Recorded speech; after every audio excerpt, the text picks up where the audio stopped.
Hey, Michael. Coach, just a question on long run. Should most of them be at marathon pace or just sections of marathon pace in the long run? No, I don't think that um, your long run should be at marathon pace every single time you do a long run. I think that first that, even during my buildups, I'm running relaxed and easy for several weeks, usually a couple months before I even think about doing marathon pace efforts thrown into my long runs. I think you first have to really focus first on that, building that aerobic base and getting to a point where your muscles and your tendons, ligaments are strong enough to handle doing long runs. But once you get to that stage, I think that the fitter you get, the longer your marathon pace efforts can be. Like, say, you do a 20 miler, you do like 6 miles of it warmed up, do a 6 mile warm up, 3 miles at goal marathon race pace, 2 miles easy, 4 miles at 5 seconds faster than goal marathon race pace. And then just kind of break it up like that. Always alternate it though. Once you've built that base and you've spent several weeks building, doing long runs and getting those long runs, the duration of your long runs longer, then focus on longer sections of your long run at marathon pace. So I don't know if that answers your question. Should most of them be at marathon pace or just sections of marathon pace in a long run? Really, it's very difficult on the body and very difficult mentally as well as physiologically to do an entire run at marathon pace anyway. So, maybe doing like another example would be like doing another 20 miler, 32K, first 16K easy, last 16K at goal marathon race pace, and maybe like a one mile cool down, jog cool down, doing it that way. But not every single long run should be run at marathon pace or even sections at marathon pace until you first, built your fitness up enough in order to do that. So, hey, Patrick, Lean, Jello, good to see you guys. Coach, I have to go, but just wanted to report I broke 60 miles this week. Okay, nice. I was stuck at 50 to 54 for 4 weeks. Thank you for pushing me. Great job, Patrick. Nice work, man. Very good job. Hey, Lane, good to see you. How are you and your training going? Training's going good, man. It's been pretty brutal, but surviving. Was this week I closed at 82 miles this week. Did a 21 miler today for my long run. Much easier than last week.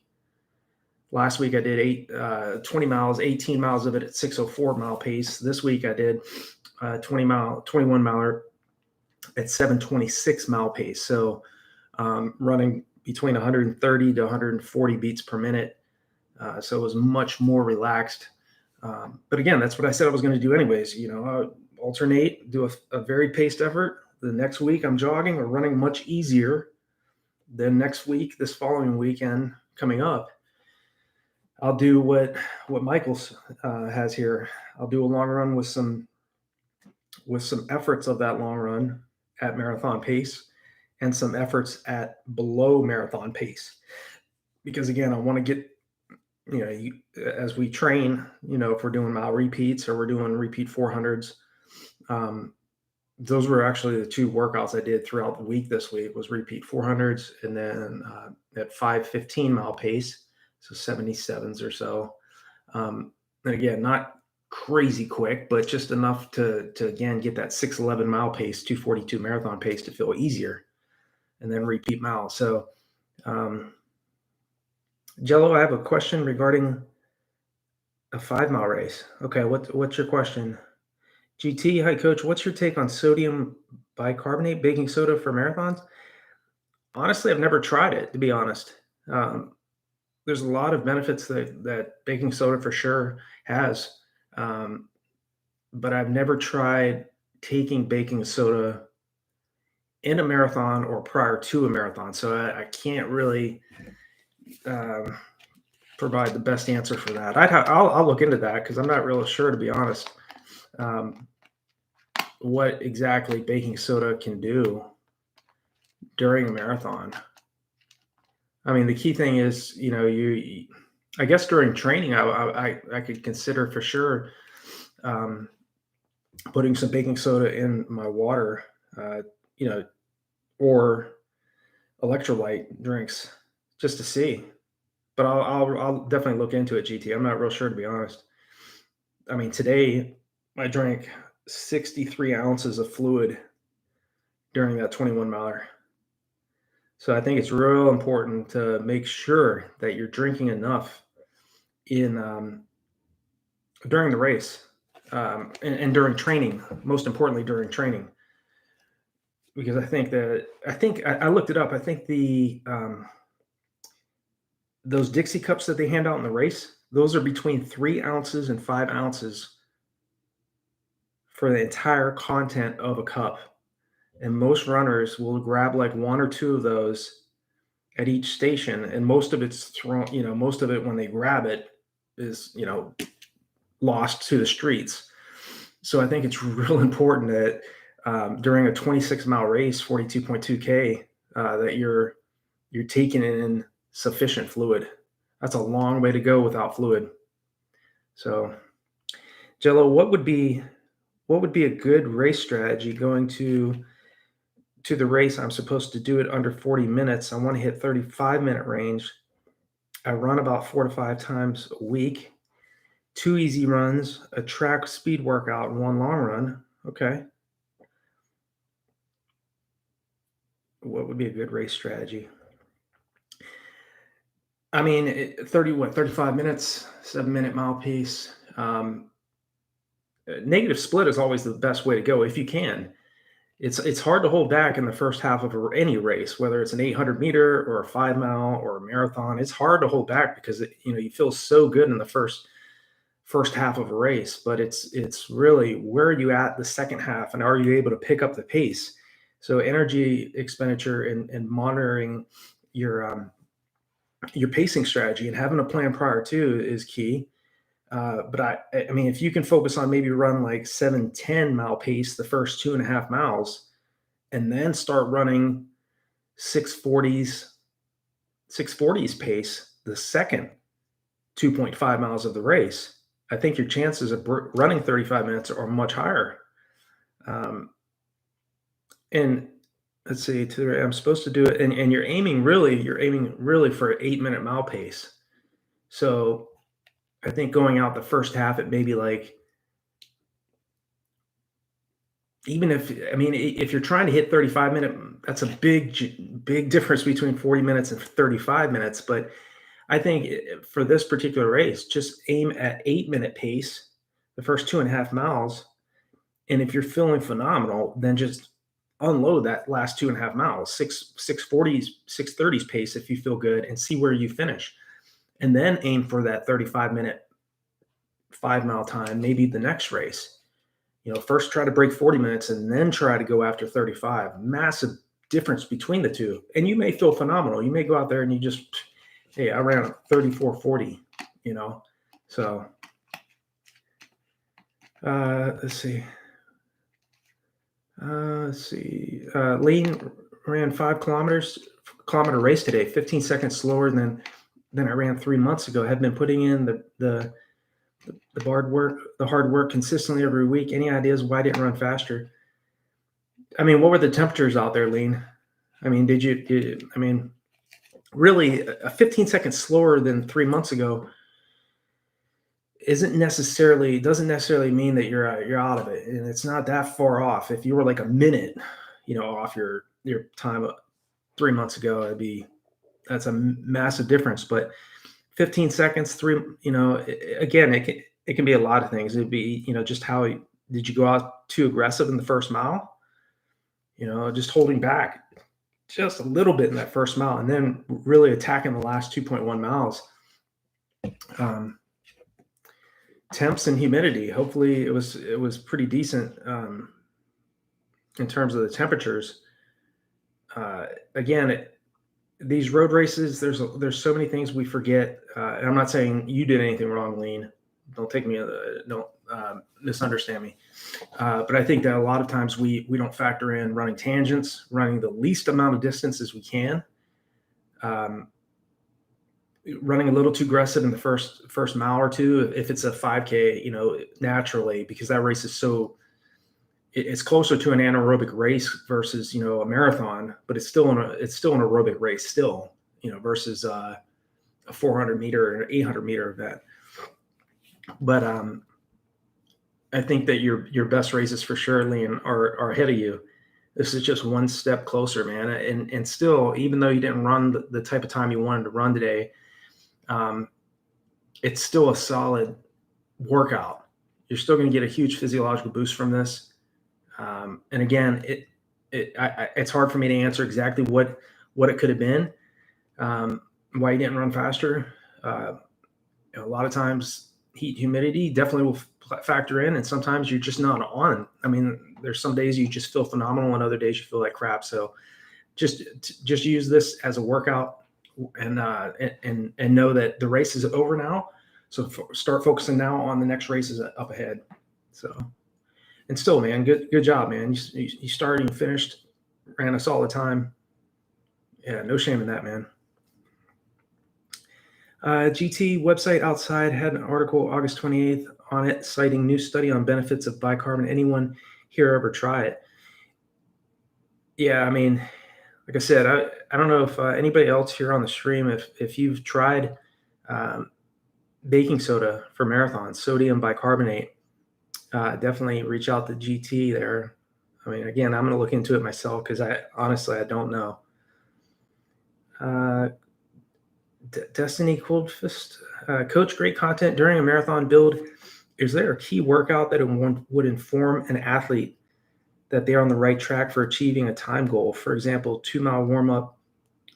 Yeah, I mean, definitely. I think that once you get to a point where you can run, especially if you're training for a marathon, specifically a marathon time, marathon race, if you can hold 14 miles at marathon pace in training, and do a 2-mile warm up, 2-mile cool down, and do 14 miles of that at marathon pace, that's a very good indicator that, and feel relatively in control. Yes, I think that's definitely a great workout. I liked to a point when at least prior to breaking 220, when I could do 6 1-mile reps on the track and average about 4:43 per rep, with a 90-second to 2-minute rest in between each one of those. I definitely knew I was ready. That was another key one. I did 10-mile tempo runs, or AT runs, I should say, not tempo runs, anaerobic threshold runs.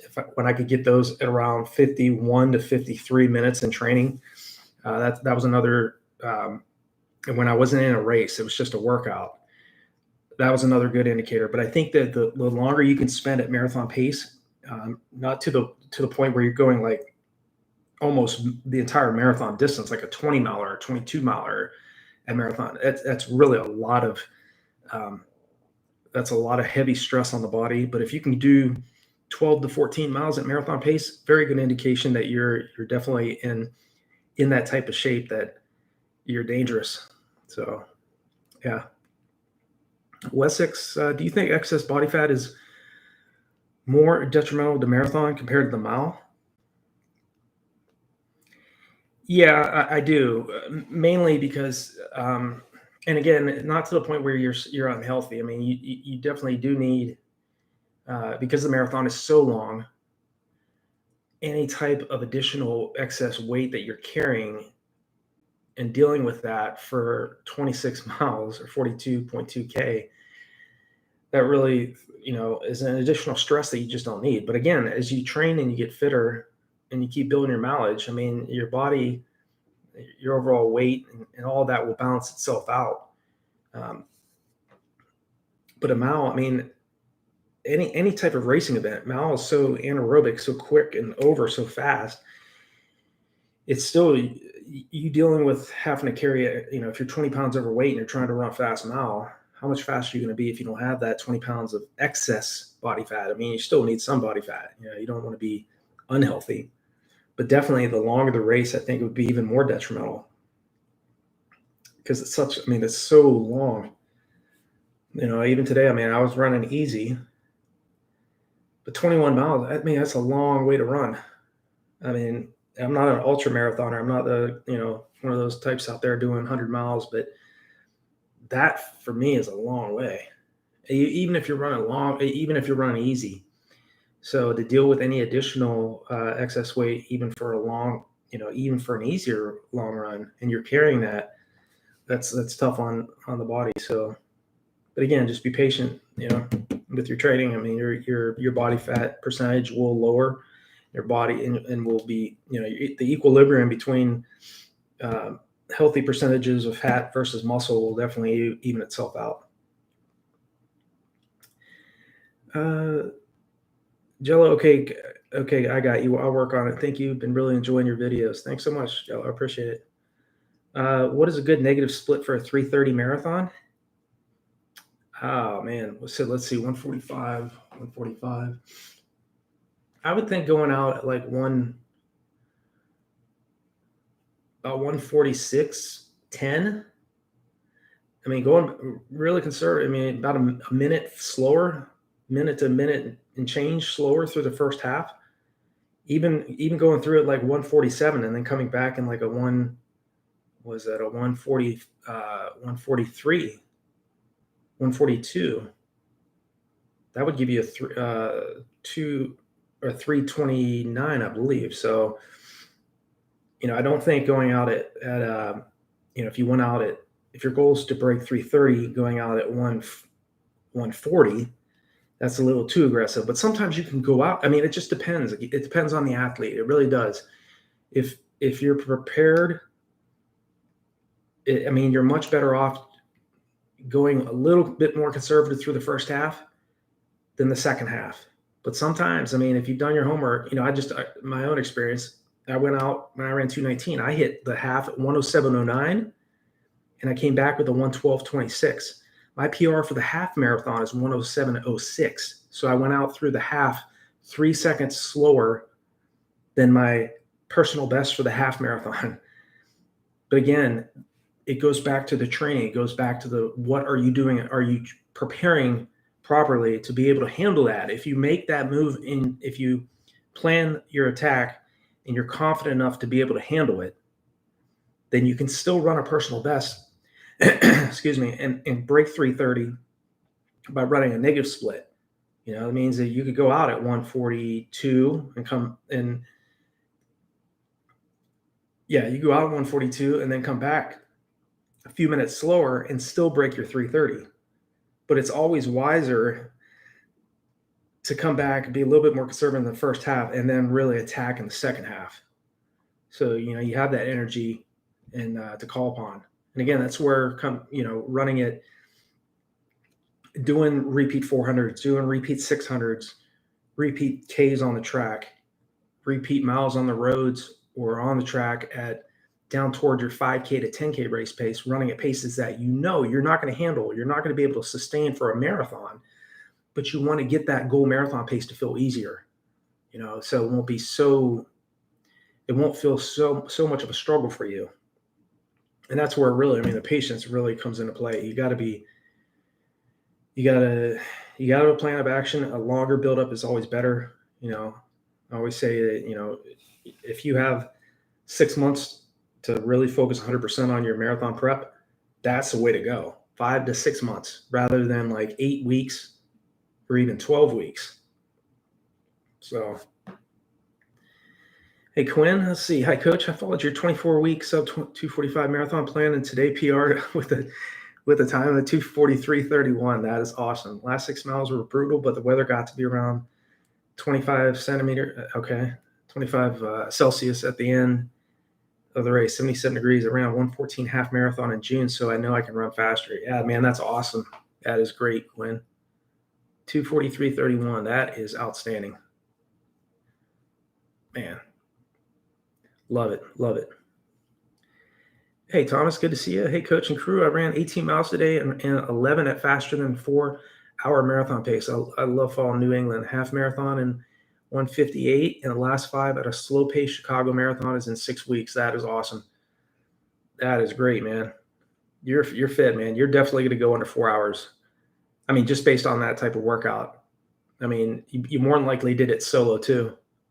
I guess my question is, if I go with 4 hour pace in Chicago, would that help me get into a good pace rhythm versus going balls out? Yeah, I think it's all. I mean, if the goal is to break 4 hours, then go with that pace group, and then make your decision.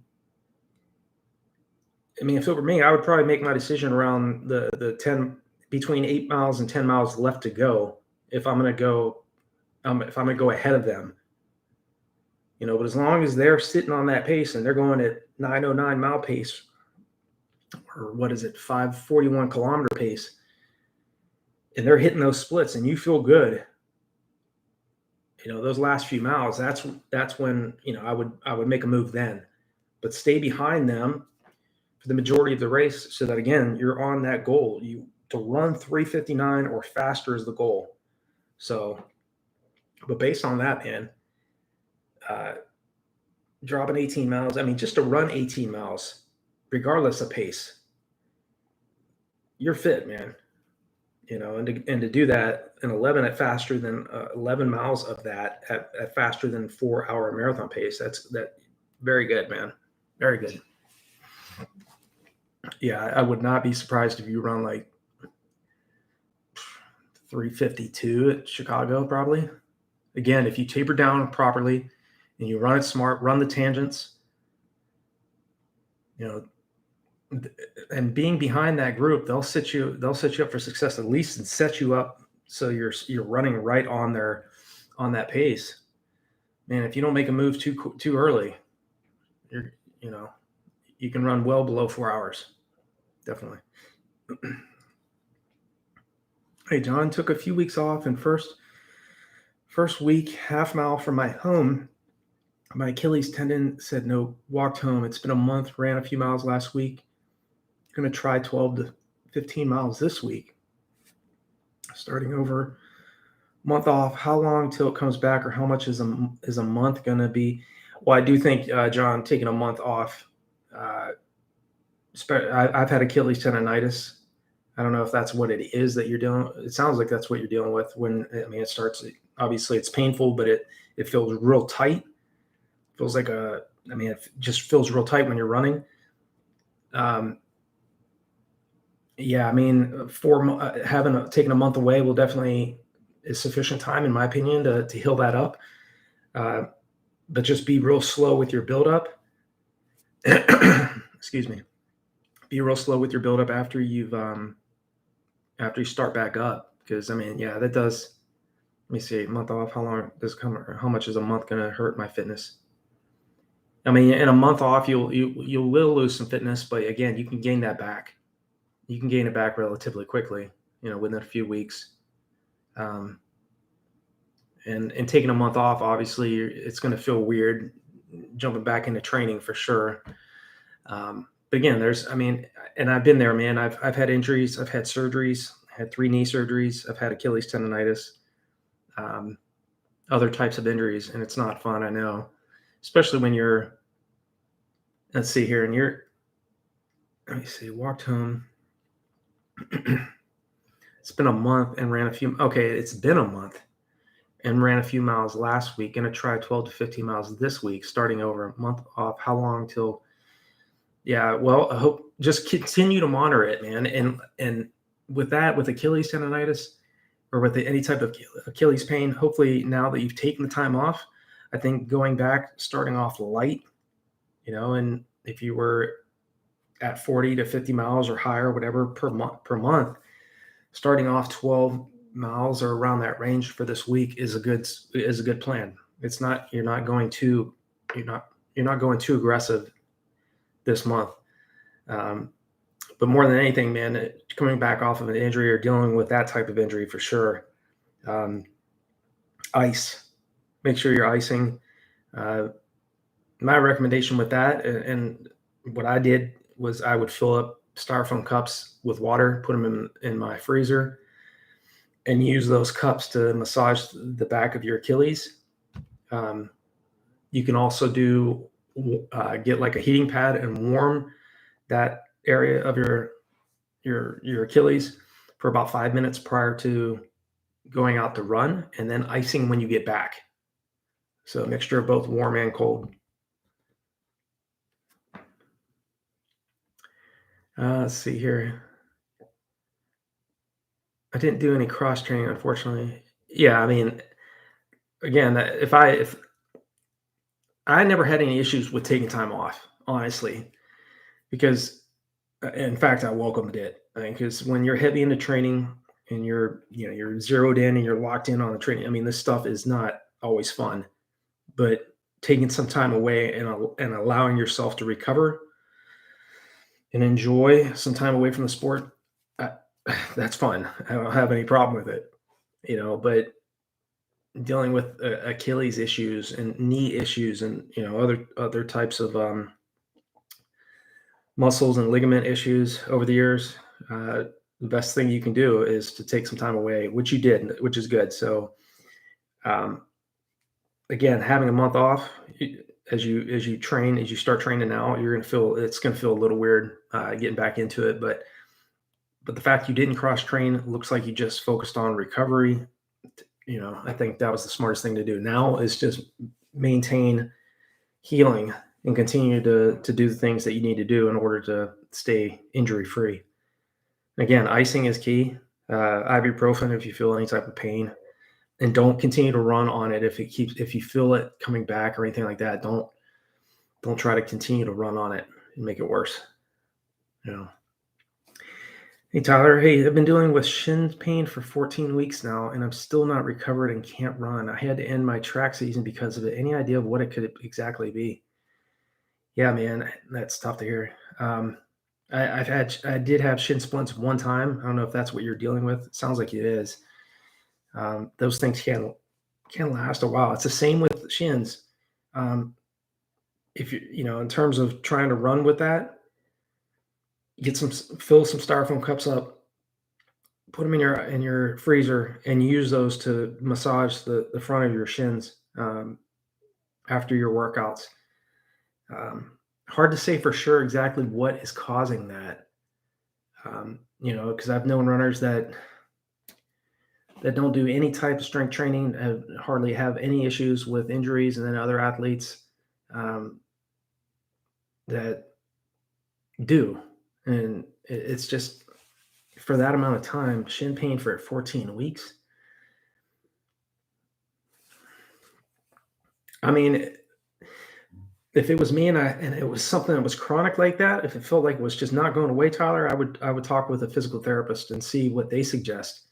I'm not obviously I don't have I'm not a trained physiologist, but I do have background in exercise physiology and kinesiology, anatomy and physiology.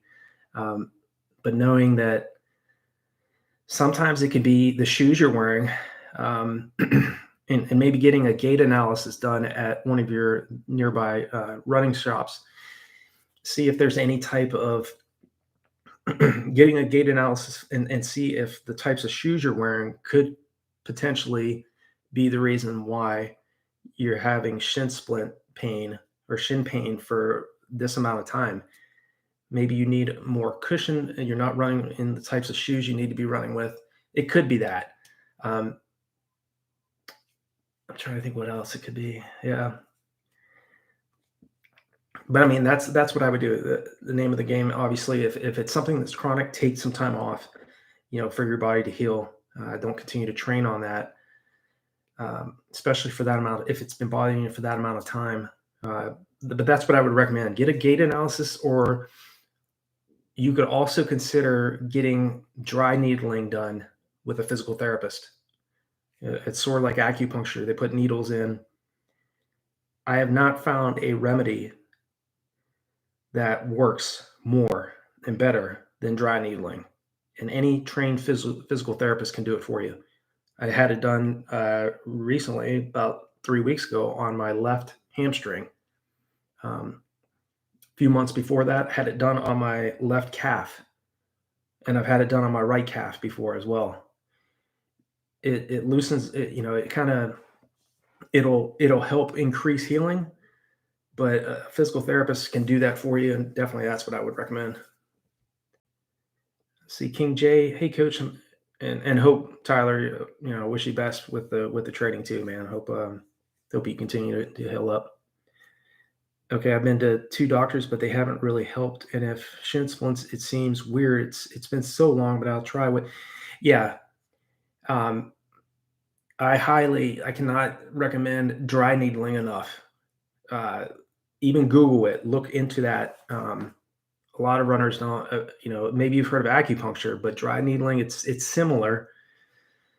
But a physical therapist can get in there and loosen up those tight areas within the muscle, and you can practically use dry needling in practically any part of your body, whatever's shoulders, uh, your arms, anything. They know where to go in order to get that loosened up and healed up quickly. So, King J, hey coach, I'm very happy. I did track workouts last Friday, 1K reps 5 times at my 5K pace, 248. Oh yeah, King J, yeah, you're the one I think that mentioned you just recently ran like 1440s for 5K. That's good, man. These types of splits, man, 248 per K. Do you think 3 weeks I can do 2K repeats at that pace? Yeah, why not? Yeah, I think that if you're able to, um, 3 weeks down the line, it's possible for sure. Yeah, doing reps that quick, man, you are in great shape. My other question is how can I increase interval training?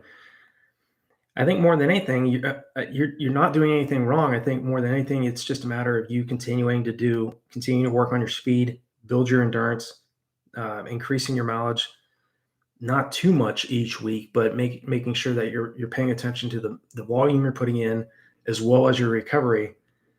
Um, I think if you're not running too fast on those easy recovery days, you're going to be able to do faster interval training and longer durations of your intervals at faster paces because again you were smart on those easy days, you weren't going too quick, and again you're extremely competitive, man. Those types of times you're dropping here, those workouts as well as the times you've dropped, um, it doesn't matter what type of pace we're running at, man, or what type of ability we can throw down. That those easy days are key. So I think for you to be able to increase your interval uh, training at the same types of paces, it's just a matter of time more than anything. In adaptation, you're doing everything right, in my opinion, based on what the past few streams you've jumped on here and mentioned some of the workouts and times you've dropped. Doing more than anything, it's just a matter of, even with workouts I'm doing, they're getting longer now because again, I've been putting in consistent volume and consistent workouts, just like you're doing. And eventually, the reps get longer and you can handle the pace for a longer period of time. So it's just time, man. 3 weeks from now, yeah, I definitely think you can run 248 pace for 2K reps. Hey, Jordan, let's see. Coach, what types of runs would one need to be hitting on long runs to hit 315 marathon pace? I currently have done the longest run with 5 weeks out, 20-mile long run, 12 miles at 730 pace. Or what type of speed workouts would you like to see to have confidence in someone hitting 315? Excuse me. I think that, if you can do a 20-mile long run and 12 miles of that at goal race pace, those are good indicators for sure. And again, not just running at goal race pace, but also spending some segments of those long runs at considerably faster than goal race pace. It might only be like, you do, in this case, if you're, again, you held 12 miles at 315, I believe is 730, 315 marathon pace is 730. So 12 miles versus 26.2 miles, big difference, but again, you're extending that duration of time at your goal pace.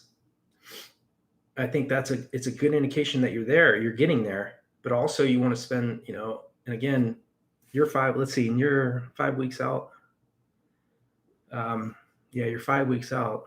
So like in future training too, for sure, spend some time at goal race pace, but also break those segments into like, you're doing, if it's a 20-mile run, 2-mile jog, 12 miles at goal race pace,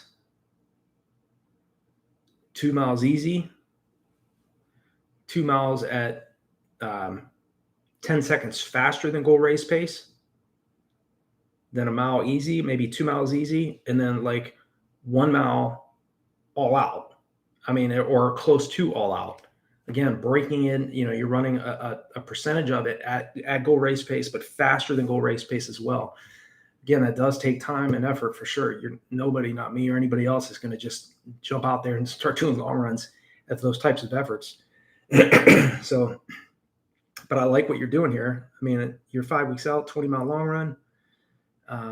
That distance is solid. I think going 20 to, even for me, I think going longest I'm actually planning on going is about 24.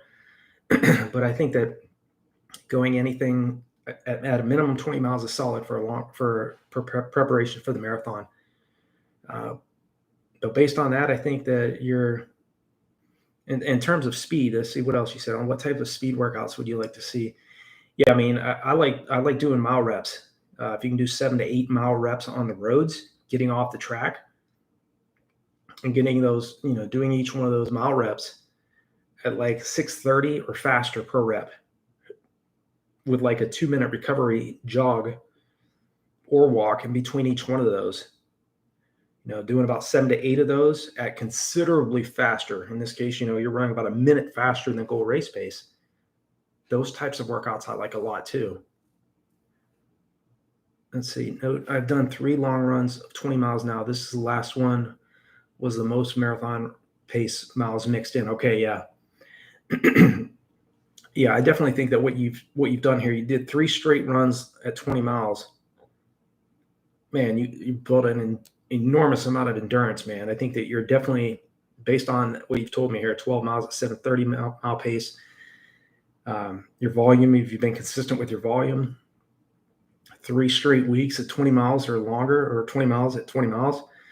Yeah, man, I think that you're going to crush 3:15. But again, like I said, do a 10-day taper, run the tangents in that race, and make sure that you're drinking enough in that race, taking enough calories. 4 to 5 gels throughout the race, if you can. Put 2 in your shorts, 2 or 3 in your shorts. Sometimes some of these shorts have, you can put a gel on each side of your shorts and 1 in the back, so that's 3. Take 1 at the usually mile 17 or 18, so that'll give you, anywhere from 400 to 600 calories of glycogen straight into your bloodstream, and continue to practice in your final few weeks of your long runs here, taking enough fluid. I mean, even today, I did a 21 miler today, and I drank 63 ounces of fluid during that run. Okay. I mean, one of the biggest mistakes I made earlier in my career running these marathons is I would run almost an entire marathon with hardly any fluid. Ruined my times. Ruin them. I mean, so the nutrition aspect is absolutely vital. Okay, so you're doing everything right. I think you're going to crush 3:15, but make sure you're paying attention to those other things too. Jog on your recovery days. Forget pace on recovery days. They're easy. They're supposed to be easy for a reason. If you do that and you run slow enough on your easy days, you can handle the higher volume and you can recover faster. If you're training in the proper shoes, a lot of people don't like these super shoes. I tend to like them now that I'm training in some of them, because it helps you to recover quicker and it's less stress on your feet and on your legs. It's not just about running faster splits. If you're prepared properly, you can run faster splits with or without the super shoes, but it's more so the extra cushion and the less stress per foot strike. You know what I mean? So let's see here. I didn't miss anybody here. Mughal Raju. Hey, coach, I ran a 10K race yesterday, but my legs felt heavy. I averaged 4:10 minute kilometer this year compared to 4-minute kilometer pace last year on the same undulating course. Mileage was 80K, but I tapered down to 50K. My endurance felt good, but my legs weren't, hence I couldn't push the pace. Kindly advise, what workout should I do? Man, it's hard to know exactly. I mean, every athlete's different, but I think that you taper down to 50K, maybe your taper, you need to drop even more. It's hard. The taper phase is hard because we feel like we're getting out of shape because we drop so much volume, but really you should be maintaining your volume and your intensity up until about 10 days out from your goal race. And again, as I mentioned to the other athlete earlier in the stream here, sometimes you can do everything right in training and it just doesn't pan out, even my race coming up in a few months in the marathon. I could go out there and crush it, or I could just feel like crap and not be on it. I mean, I've been there in shorter races as well as long races. So this is a test for you, in terms of your preparation. You're obviously in great fitness. You held 4:10 kilometer pace for 10K. And again, you said your endurance felt good, but your legs weren't there. My question is, when did you start your tape? When did you start your taper? Was it 3 weeks out, 4 weeks out, 2 weeks out? Maybe next, your upcoming races, major races that you're going after, consider a 10-day taper. And again, I've seen a lot of athletes do fine with 3 weeks. I set all my PRs on 10 days. On 10 days, I keep my volume and my intensity high up until 10 days, and then I significantly drop. But it's tough to know exactly what would have made the difference for you to set a new PR. Could have been your pacing in the race. Did you go out too aggressive in the first half of the race? Even the best well-trained athletes can go out. It's natural to want to go too quick in the first half of these races. It's where you're at in that second half that counts, So congrats to you for finishing the race and still running a very aggressive pace for 10 kilometers. So, your best races are ahead of you, and you can still use this race. Just think of this race as a workout, not to take the stress off yourself and not to overly think of what can I, definitely now think of some things that you can do. Maybe it's adjusting your paces in the first few kilometers of the race now in your future efforts, like next year when you go after the same race. Did you run the tangents in the race? Were you running too much distance? Maybe you can adjust that. How much fluid did you take in the race? Those things add up. Those things will affect your overall race performance. Heat and humidity. You mentioned it's an undulating course too. It's not like it doesn't sound like an easy course either. That will significantly challenge any athlete versus running on a perfectly flat course. So hopefully that's helpful for you. And good job still, man. The fact that we can go out and do that, just getting to the start line healthy is a huge accomplishment, especially when you spend all these months putting in these kilometers and miles, you know what I mean? So getting to the start line is a huge accomplishment. Wessex, at what distance do you think a carbon plate shoe becomes beneficial?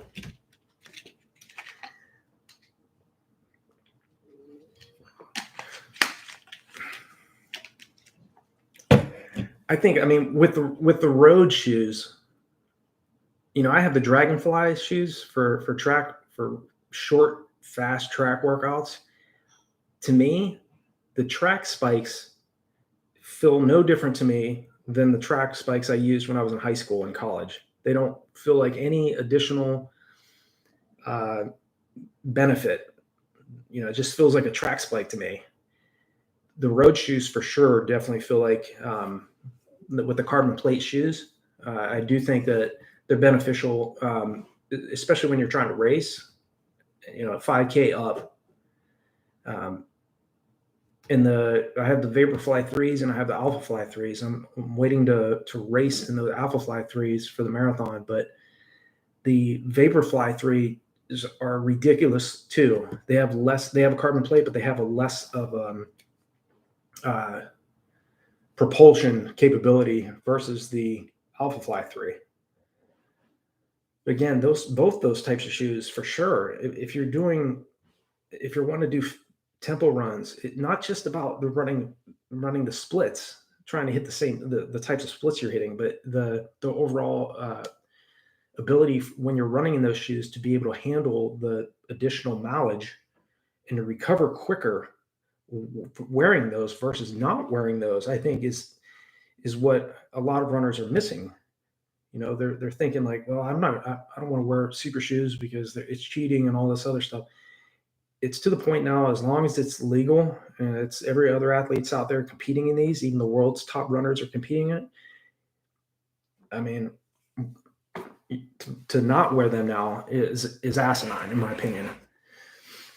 But more importantly now, with doing higher volume, like I said, to answer your specific question, I'm getting long-winded here, but I think anything 5K up, really, you're going to feel a huge difference wearing the carbon plate type shoes. But as I mentioned, the track spikes, they don't, Dragonflies, they just feel like a regular spike to me. But yeah, anything up, like 5K up, in my opinion.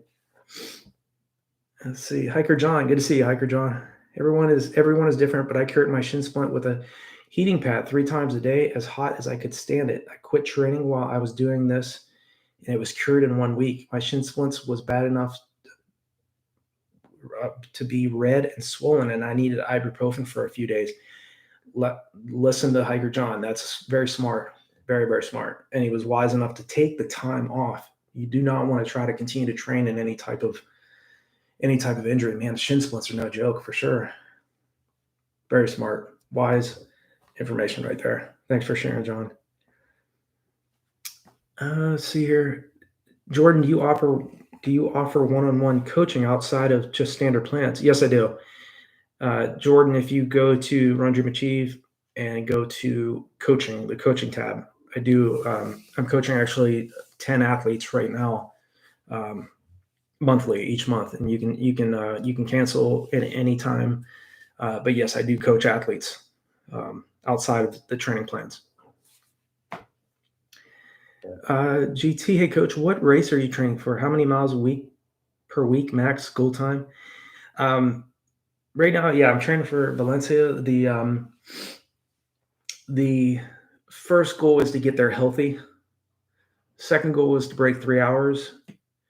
The main goal is to potentially, if I continue to train the way I've been putting in workouts recently, is to run under 2 hours and 42 minutes. That would qualify me for the 2025 World Masters Marathon Championships. So I'm 48.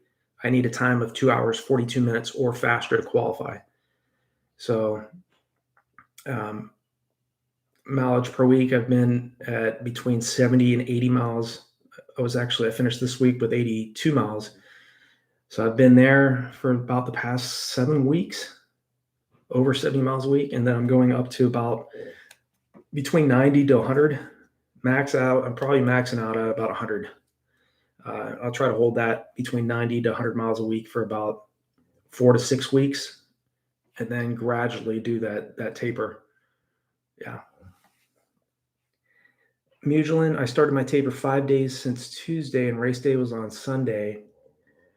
Okay, but my legs already slightly heavy before I got to start line after my TK warm up, and it was 10.4 over distance, paced well.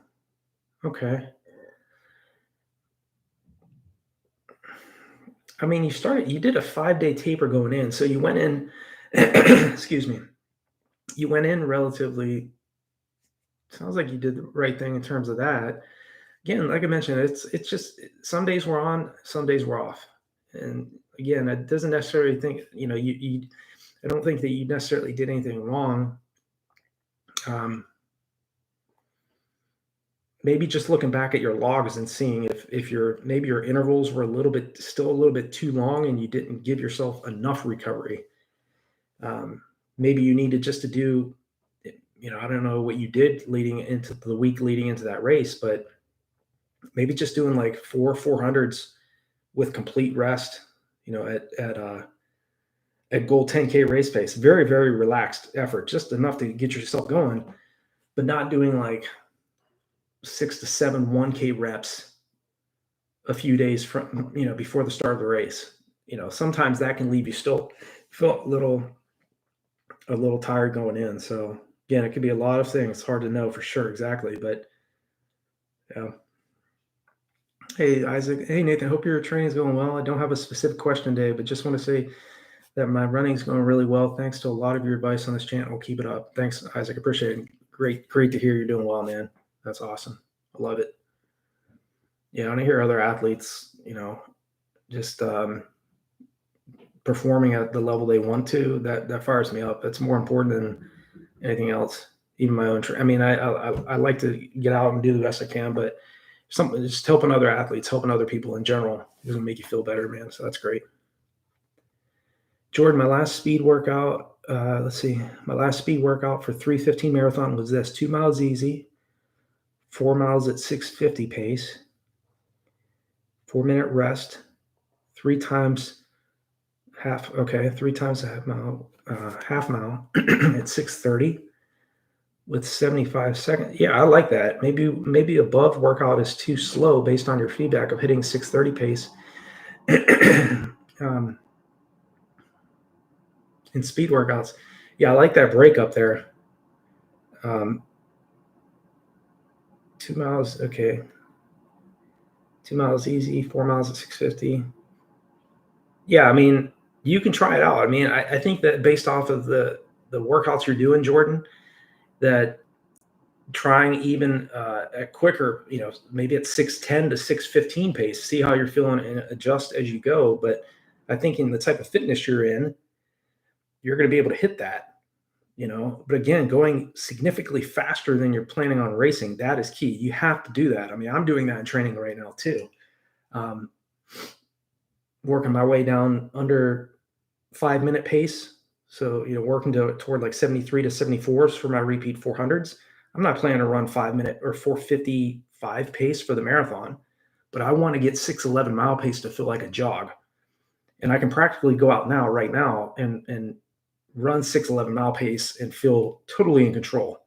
But again, it's being able to be totally in control for 15, 17 miles or so is different than being able to do that for 26. But it's a good indicator to show the athlete where they're at. But again, spending time way much faster. The good thing is you can do repeat 400s, you can do repeat 800s, or doing what you're saying, or doing like fartlek sessions, running at 6:20, 6:30 pace, 6:10 pace, running much faster than goal 3:15 marathon pace. You can handle that. Again, provided you're allotting enough time to recover. You're running like on my easy days, I'm jogging. Okay, very easy. Last week I did a 20 miler, 18 miles of it was at 6:04 mile pace. This weekend, today, I did 21 miles at 7:26 average mile pace.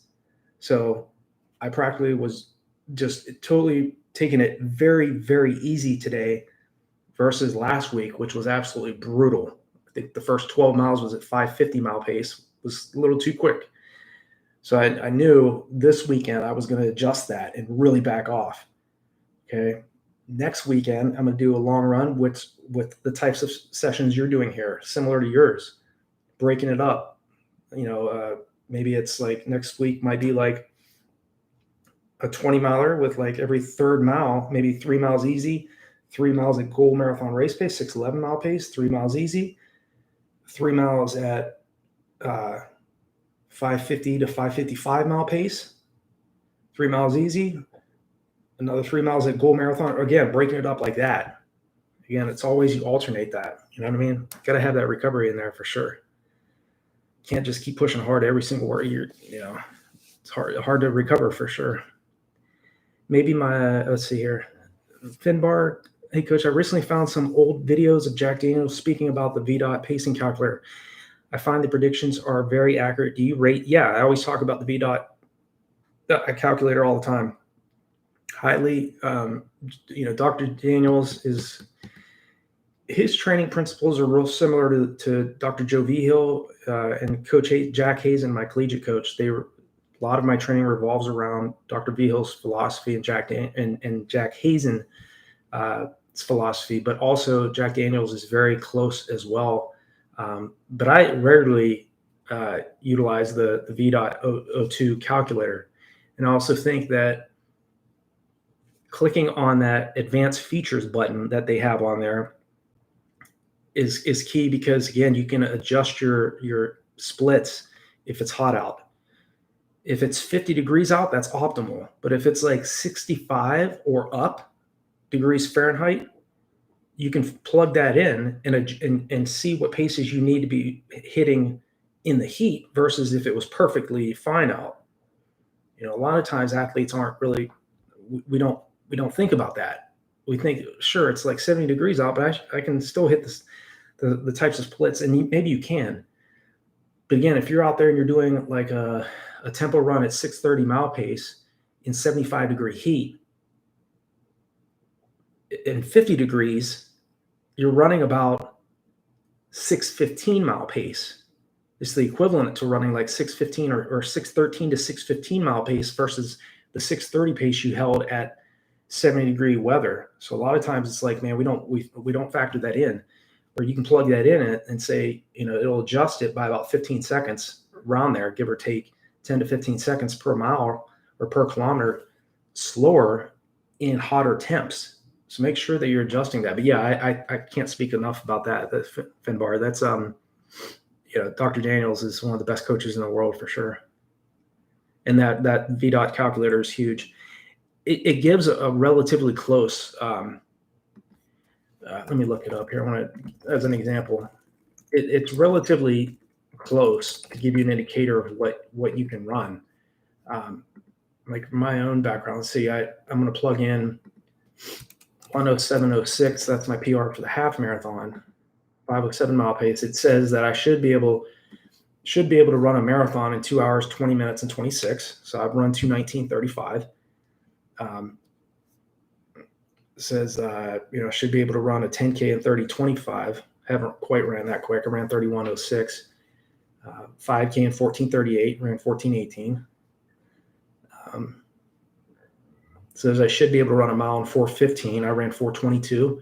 So again, it's close. It's relatively, it gives you an indicator, but it definitely, these calculators can't factor in mental power, and drive and your overall willingness to endure pain. It can definitely give you an indication of where you're at physiologically, but it won't ever be able to test the athlete how tough you are mentally. So but again, it's good. I like it.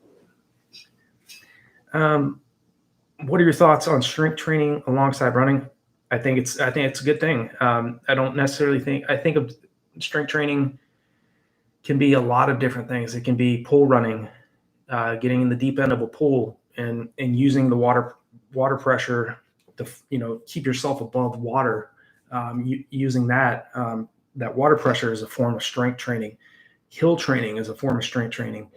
Obviously, getting in the gym and lifting weights and really focusing on the core running muscles and strengthening those aspects of your prep is key.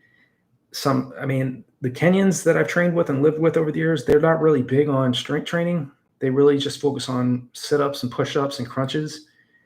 But again, most of the world's best athletes will spend at least once a week in the gym.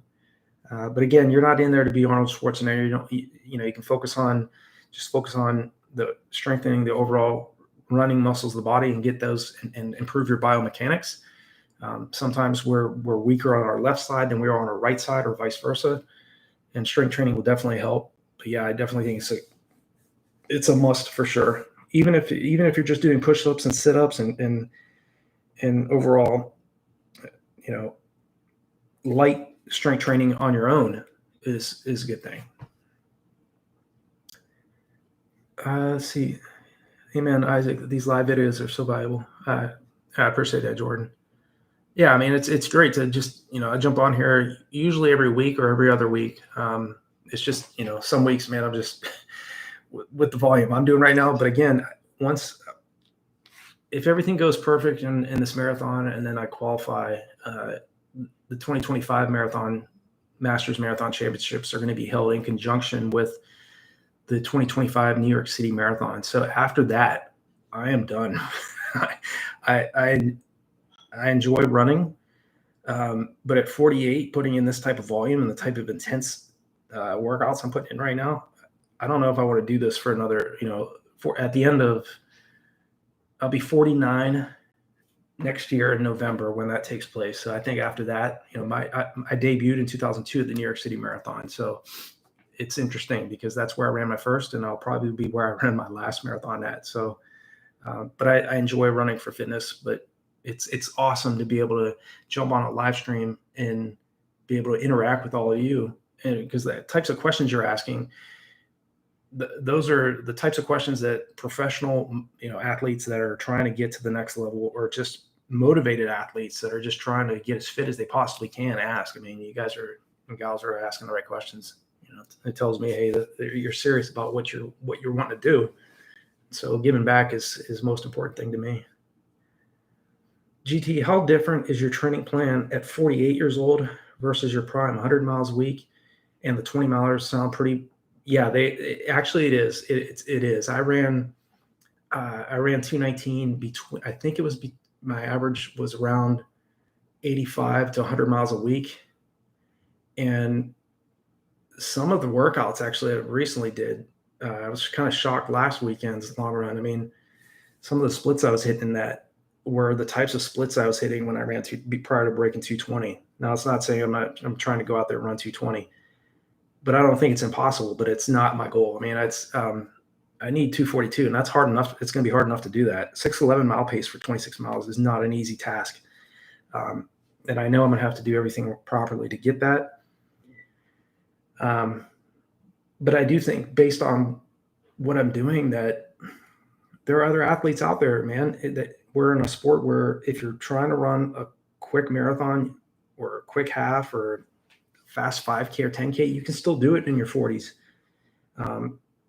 There's that guy from, and again, it's important not to compare yourself to other athletes, but just an idea, just a general idea to look at that guy from Spain. I think he's 64, Tommy. His name's Tommy. I can't think of his last name, but he took like 10 years off, ran like a world age group record for the marathon. At 57, he ran 227. And recently, I think he's 63 or 64 now. He ran a 234. I'm 48.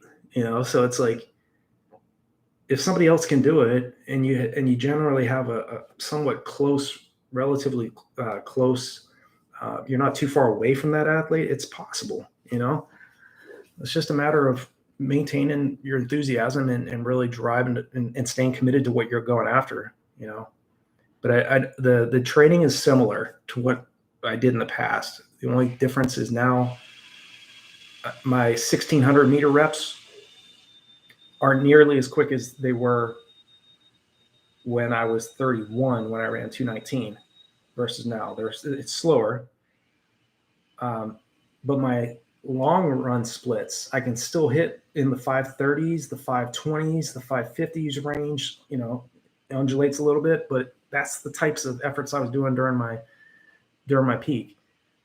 I do think I'll be able to get to a point where I could run maybe repeat miles, a few at under 5 minute mile pace before this block's done. Maybe 3 or 4. I'd love to do that versus in my prime when I was doing like 443 to 444 per rep at altitude. So it's similar, but the recovery is actually, I'm paying much more attention to my recovery. Like tomorrow, I'm going to run very, very easy because today, even though it was 21 miles and it was a much slower pace than last week's long run, that's a long way to go, even at a slower pace. So I want to make sure I'm recovering. So, Aaron, do energy drinks such as Monster, Red Bull help or hinder you in a long distance race? I would never drink. I mean, again, every athlete's different, but you would not catch me even coming. I mean, I don't drink Red Bull or Monster at any time. You know, my brother does, but during a race, no way, no way. I highly recommend Electrolyte. I'll leave it in the chat here if it's on Electrolyte. You can find it on Amazon, and Hoist. I drink both of these drinks, Electrolyte and Hoist. In fact, I'm probably going to order some of this tonight because I'm out. I'm out of actually both of them now. I took down 3 21-ounce Electrolyte bottles today during the long run. And Hoist tastes, it's still very, very good, but it tastes a little bit more like has more sodium in it versus Electrolyte. Both of them are really good, but I would never, not in a long distance race, Aaron. But again, other athletes out there, I'm sure they're doing fine with it. But I don't know. Much respect to those that do run races with Red Bull or Monster. That's awesome. Danny, I'm trying my first marathon this winter. I've run trail half marathons, 18, 19, road K, 5K. Nice. But don't have a good gauge on what pace to shoot for. Any good test other than VDOT, like incorporation in long run, and good luck on your race. You got this. Thanks, Danny. I appreciate it, man. Let's see here. And it's a trail half marathon, so that's a little bit different than run on the road. Well, a lot different than run on the roads. 18, 19 road K, but don't have a good gauge on what pace to shoot for. Let's see, 18, 19. Let me look at something here. Yeah, you're looking at 18, 19. It's a 255 equivalent to a 255.27 for a marathon. But in terms of good test other than VDOT, yeah. Well, you can handle 554 pace for 3 miles, over 3 miles.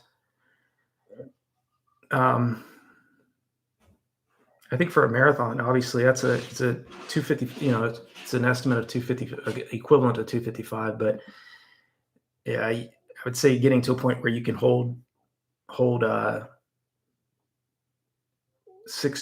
to 640s per mile pace for in your long runs, segments of it during your long run. Maybe, breaking it up. It's like a 20 miler every 4th mile run, or try to run do it like a 4 miles easy, 4 miles at goal marathon pace. In this case, it could be in the 620s to 630s pace, 4 miles easy, another segment at goal marathon race pace. But hard. I mean, it's tough, man. Hard to know exactly. If you can drop an 18, 19, 5K, man, you're going to run it. You have the capability to run a very strong half marathon and marathon for sure. Let's see. And you're planning on running this winter. You've already run a trail half marathon. Okay, so that's good. You've experienced what it feels like to run 13.1 miles. So, yeah, but in terms of in the long run, I would just, like I said, breaking your long runs into smaller segments at goal race pace. Maybe in the early stages, you don't need to be going out, doing 4 mile segments. Maybe it's 2 mile segments, much more manageable, and see how 620s to 640 pace feels for those 2 mile segments, and just stay consistent with it, and not running too hard. Like I said, I mean, I alternate mine. I always run easy. Like today was easy. Last week was hard. Next weekend, it's going to be at a harder effort. And I'm breaking my long run in segments. Same thing as what I mentioned in here. So I don't know if that answers your question, Danny, but I mean, I think that you're definitely on the right path to run a very, very strong marathon.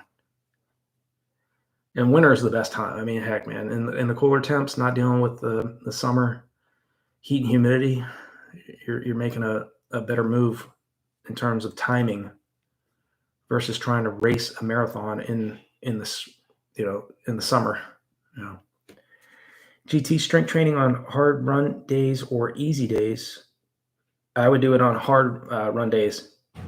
That way you focus 100% of your time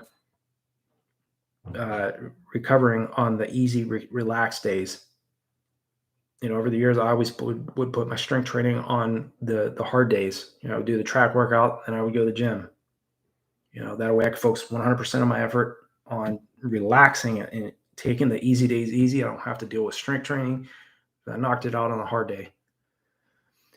Ryan, yes, I have had shin splints. I had it one time, knock on wood, because I did not want to have it again. And does it normally take, how long does it can take anywhere from several weeks to several months. It just depends on, I would go back to what Hiker John mentioned. He had it and he was using his heating pad. Heat the muscle prior to working out and then ice when you get back. And in his case, he got rid of it in about a week, he said. So that's awesome. I've never even heard of anybody getting rid of shin splints that quick. But again, it goes back to how, again, every athlete's different physiology is similar, but if you're paying attention to what you're doing the other hours after you finish the workout prior to the start of your workout, I think you're going to be fine. But definitely warming the muscle prior to, and then icing when you're done. Fill up some styrofoam cups, put them in your freezer. Then you can just peel off around the edge of the cup and use that to massage your shin. So I've stopped all running. That's smart. Because, I don't think training through shin splints, especially if it's extremely painful, it's one of the wisest things you can do to take some time away and give yourself time to heal up. There's always going to be another race, man. There's always going to be another race out there. It's just not worth it. And I know it's frustrating, especially when you're in great shape and you have to take time off. But again, the motivation and drive will come back, man. And you always find something else to get you out the door. But again, being disciplined enough, if you have the discipline to get out and put out in the work, you also have to have the discipline also to back off and take time off when you need to take it. We're in a sport where you can run for decades, and you can run at much older ages and still run relatively quick. So wise on you to make that move, man. So, all right, guys. Hey, I'm going to jump off. It was great jumping on here and talking with all of you. I appreciate the great questions. Got to throw up some hundreds to all of y'all for the awesome questions and interaction. I really appreciate what you all bring to the channel too. And as I mentioned throughout the week, any questions, anything that comes up, leave a comment on any of my videos, and I'll respond back to you. So appreciate you all. Stay healthy and continue to hydrate well, get enough sleep. Maintain the fun, man. It's just running. It's if you have a bad workout, it's not the end of the world. You're able to get out and do something and be healthy. A lot of folks don't always have that luxury. So be thankful for that. So, all right. You guys have a good one. Take care.